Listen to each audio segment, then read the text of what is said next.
Welcome to Eureka Epoch, bringing Urantia Book insights to life through storytelling, visuals, and inspired exploration. Subscribe for more. In the 100th year of Adam's sojourn on Earth, a powerful figure emerged from the western lands, a man named Serapatatia, newly risen to lead the Syrian confederation of the Nodite tribes after the passing of his father. Serapatatia was no ordinary chieftain.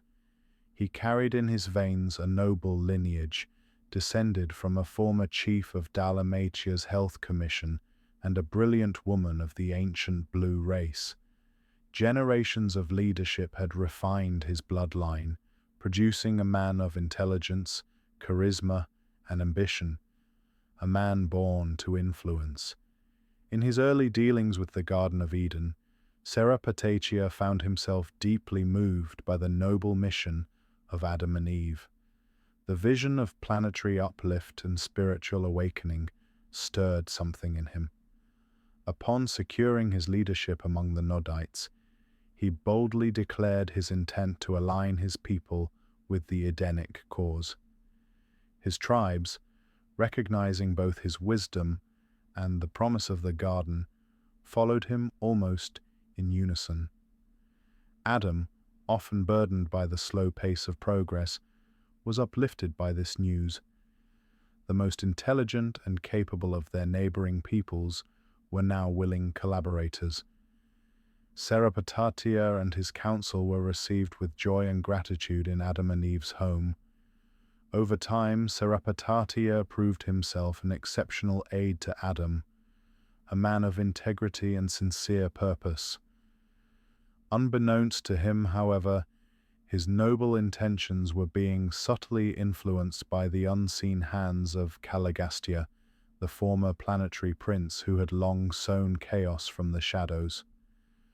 As associate chairman of Eden's Commission on Tribal Relations, Serapatatia took a leading role in outreach and planning.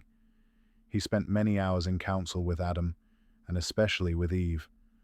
Over the course of years, an idea began to take shape, bold, expedient, and seemingly noble in intent.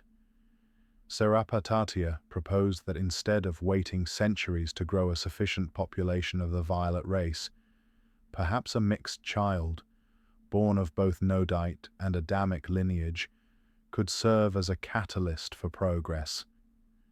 Such a child, raised within the sacred environment of the garden, could bridge the gap between the Edenic mission and the surrounding tribes. Serapatatia argued that the Nodites, being the most advanced and cooperative of the native races, would naturally follow such a leader. His logic was compelling, and his passion sincere, but his greatest flaw was his impatience.